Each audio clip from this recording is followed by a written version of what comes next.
Boa noite. Esta é a nova edição das notícias sobre a Ucrânia e o mundo. Se você acabou de descobrir o nosso canal, inscreva-se para ficar por dentro do que está acontecendo. Vamos aos destaques de hoje, dia 6 de janeiro. Ataques russos atingem investimentos dos Estados Unidos na Ucrânia. Sanções e drones atingem a máquina de guerra da Rússia. Os gastos com a guerra deixam o sistema habitacional da Rússia em crise. A Rússia está atacando empresas americanas que operam na Ucrânia. Durante um ataque com drones à cidade de Dnipro, as forças russas atingiram uma planta de extração de petróleo pertencente ao grupo agroindustrial americano Bunge. O ministro das Relações Exteriores da Ucrânia, Andrei Sybiha, disse que esta não foi a primeira vez que a instalação foi alvo de ataques e observou que a Rússia tem atacado repetidamente empresas americanas na Ucrânia. Como exemplos, ele citou os ataques do ano passado ao escritório do Boeing em Kiev e à fábrica da Flex em Mukachevo. Os ataques russos também tiveram como alvo a infraestrutura portuária ucraniana ligada a interesses comerciais americanos, danificando terminais de grãos nos quais a Cargill, uma empresa sediada nos Estados Unidos, detinha participação e interesses operacionais. Um dos casos mais significativos ocorreu em junho de 2022, quando ataques russos destruíram um terminal de grãos no porto de Mykolaiv, interrompendo as exportações e afetando as cadeias globais de abastecimento alimentar. A Rússia está atacando os Estados Unidos não apenas com armas, mas também com palavras. Na Organização das Nações Unidas, o embaixador russo Vassily Nebenzia disse que Moscou condena o que chamou de ato de agressão armada dos Estados Unidos contra a Venezuela. Ele afirmou que as ações dos Estados Unidos sinalizam um retorno a uma era de ilegalidade e dominação pela força. A declaração reflete o esforço mais amplo da Rússia de usar acusações públicas para atacar Washington e desviar a atenção de sua própria guerra contra a Ucrânia. Para os crimes cínicos perpetrados pelos Estados Unidos contra Caracas. Condenamos veementemente os atos de agressão armada dos Estados Unidos contra a Venezuela, em violação a todas as normas jurídicas internacionais em relação às informações confirmadas sobre a presença do presidente da Venezuela, Nicolás Maduro, e sua esposa, que foram sequestrados nos Estados Unidos. Hoje, como sabemos, eles estão em Nova York. Apelamos à liderança dos Estados Unidos para que liberte imediatamente o presidente legitimamente eleito de um Estado independente e sua esposa. As forças ucranianas realizaram um ataque em grande escala com drones contra depósitos de petróleo e munições em várias regiões da Rússia. Os drones chegaram até Bashkortostan, que fica a 2.500 quilômetros da Ucrânia. Assim, as forças armadas ucranianas atacaram uma fábrica petroquímica em Sterlitamak, na República de Bashkortostan. E uma das maiores da Rússia, que foi atingida em novembro de 2025. Explosões associadas a operações de defesa aérea foram ouvidas na cidade. A fábrica produz gasolina de aviação e polímeros sintéticos para as forças armadas russas. O incêndio também começou em um depósito de petróleo na região de Lipetsk. Ele armazena produtos petrolíferos que podem ser distribuídos para unidades militares russas. O governador da região de Leningrado relatou queda de detritos em uma estação compressora. Moradores locais dizem ter ouvido várias explosões na região de Yaroslavl. Eles ocorreram onde estão localizadas refinarias de petróleo em um depósito de combustível. Explosões também foram relatadas em Perms e em Tver, com drones possivelmente tendo como alvo Tver Carriage Works. Durante 3 dias consecutivos, os aeroportos de Moscou operaram de forma intermitente, sem aceitar ou despachar voos. Aqui está uma captura de tela do Flight Radar, onde é possível ver que não há aviões. Durante 3 dias, centenas de voos foram atrasados em Moscou devido a um ataque com drones, e dezenas de voos também foram cancelados. Gostaria de lembrar que também, devido à invasão em grande escala de Putin, os aeroportos na Ucrânia estão fechados desde 24 de fevereiro de 2022. Enquanto isso, o chefe de Pentágono zomba do desempenho da defesa aérea da Rússia na Venezuela. Pete Hegseth questionou o apoio russo aos seus aliados durante uma operação especial dos Estados Unidos na capital venezuelana, Caracas, há 3 dias. Em resposta às observações de Hegseth, o primeiro vice-ministro das Relações Exteriores da Ucrânia, Serhiy Kyslytsya, enfatizou que a Venezuela possuía sistemas de defesa aérea S-300 fornecidos pela Rússia. Também transferiu um número não revelado de sistemas de mísseis e armas de defesa aérea Panzer, bem como sistemas de mísseis antiaéreos Buk.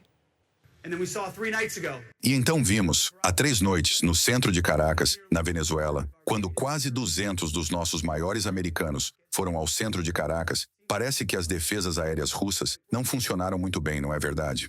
Um funcionário do Palácio de Eliseu revelou que os líderes da coalizão dos dispostos, em sua reunião em Paris na terça-feira, 6 de janeiro, vão comprometer-se a apoiar a Ucrânia em 5 áreas. São elas: um cessar-fogo, apoio contínuo às Forças Armadas da Ucrânia, um formato para o envio de forças multinacionais ao território ucraniano, compromisso sobre as ações dos aliados no caso de uma nova agressão russa contra a Ucrânia e cooperação de defesa a longo prazo. Mas, para ser sincero, a questão principal das negociações é forçar a Rússia a recorrer à diplomacia em vez do terrorismo. A chave é impor sanções contra o complexo petrolífero e gasífero russo para impedir o financiamento da guerra. Isso é o que realmente faz sentido para Putin. Mais informações na próxima reportagem para você. O petroleiro Christophe de Margerie, sujeito a sanções, é o único petroleiro da frota comercial russa capaz de navegar no Ártico durante todo o ano, explicam os especialistas. Este navio é utilizado pelo país agressor para transportar gás para o armazém Saam, na região de Murmansk, no oeste da Rússia. De lá, navios-tanque comuns transportam o combustível para um dos poucos compradores de GNL russo sob sanções, a China. É a presença do navio Christophe de Margerie que permite que a fábrica Arctic LNG-2 funcione, embora apenas a 1/4 da sua capacidade. Arctic LNG-2 foi obrigada a reduzir significativamente a produção no inverno passado devido à falta de transporte e ao esgotamento dos estoques. No mês passado, a Rússia concluiu a construção do seu primeiro navio-tanque de GNL nacional, o Alexei Kosygin, que está a caminho do Ártico vindo do extremo leste do país. Este navio também pode ajudar a abrir mais exportações da mesma fábrica, da publicação da Bloomberg.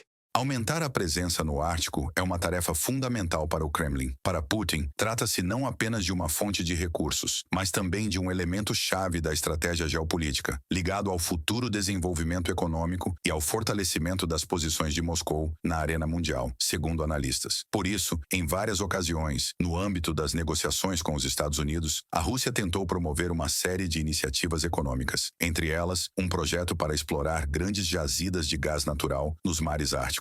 No entanto, atualmente, Washington parece mais inclinada a aumentar a pressão das sanções sobre o país agressor do que a cooperar. O presidente dos Estados Unidos, Donald Trump, ameaçou um dos maiores importadores de petróleo russo, a Índia, com novas tarifas. Washington já aumentou as tarifas sobre a maioria dos produtos indianos para 50%. Em novembro de 2025, a gigante indiana do setor energético, Reliance Industries, interrompeu completamente as compras de combustível russo das empresas Rosneft e Lukoil, que estão sob sanções. No entanto, mais tarde, começou a comprar matéria-prima de outros fornecedores russos. Trump também está insatisfeito com o próprio Putin, que se recusa a aceitar iniciativas de paz e continua a guerra contra a Ucrânia.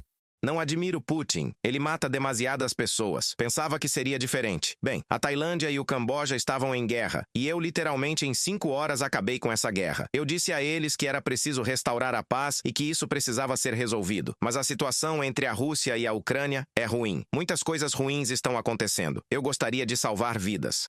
O presidente da Ucrânia está convencido de que um compromisso por parte da Rússia só será possível se houver uma combinação de sanções, apoio militar ativo à Ucrânia e manutenção do diálogo com a participação dos Estados Unidos e da Europa. Volodymyr Zelensky lembrou que a Federação Russa só está disposta a dialogar quando sente uma força real. Falar. Não apenas falar ao telefone, mas falar com sanções, falar com apoio militar à Ucrânia. Muitos processos estão atrasados. Na defesa antiaérea, por exemplo. Os russos sabem disso muito bem, estão orientados, veem muitas coisas. Pressionar. Gostaria que os Estados Unidos pressionassem mais. Embora, para ser sincero, a equipe deles tenha trabalhado muito com nossos representantes durante o mês de dezembro. Realmente muito, muito mesmo. Sou grato a eles por isso. E não acho que haja uma alternativa rápida real ao diálogo que conseguimos construir agora.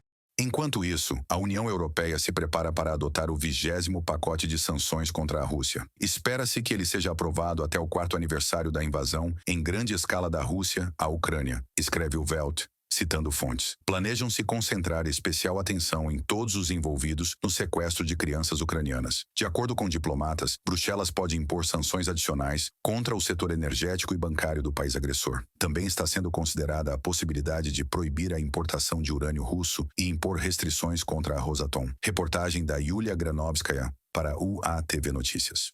A Rússia continua pagando um preço exorbitante pela guerra. Durante 7 meses, as forças de sistemas não tripulados da Ucrânia atacaram mais de 608 mil alvos russos, a um custo estimado de aproximadamente 20 bilhões de dólares. As unidades realizaram mais de 830 mil missões de combate.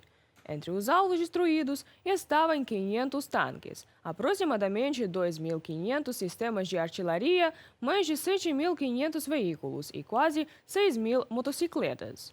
Os operadores de drones também atacaram mais de 50 mil soldados russos. Além disso, as forças de sistemas não tripuladas da Ucrânia atacaram mais de 350 alvos diretamente dentro da Rússia. A guerra da Rússia contra a Ucrânia está esgotando as finanças do Estado e deixando as necessidades sociais sem financiamento. Na Rússia, legisladores afirmaram que o dinheiro originalmente destinado a programas civis foi redirecionado para a guerra. Um programa para reassentar pessoas de moradias inseguras foi efetivamente interrompido devido à falta de fundos. O plano foi elaborado para realojar cerca de 350 mil pessoas, com mais de 100 e 600 bilhões de rublos inicialmente alocados para os próximos 3 anos. Vale a pena notar o que significa moradias inseguras na Rússia. Em muitos casos, trata-se de edifícios com paredes e pisos a ruir, tetos a cair, estruturas a afundar e residentes a viver sem água corrente, aquecimento, sistemas de esgotos e, por vezes, até sem eletricidade. Putin exige um aumento significativo na arrecadação de impostos para o orçamento. De acordo com a Lei Orçamentária de 2026, o Tesouro Federal deve arrecadar 3,2 trilhões de rublos adicionais em impostos este ano, o que equivale a aproximadamente 40 bilhões de dólares. O Ministério das Finanças da Rússia espera arrecadar este dinheiro aumentando o IVA para 22%. Uma reforma tributária radical para pequenas empresas deve render 200 bilhões de rublos adicionais. Por fim, um imposto tecnológico sobre equipamentos eletrônicos será introduzido em 1º de setembro e deve render 200 bilhões de rublos adicionais ao longo de 3 anos. É tudo por hoje. Amanhã voltaremos com mais atualizações. Siga-nos e deixe sua opinião sobre os últimos eventos nos comentários. Boa noite.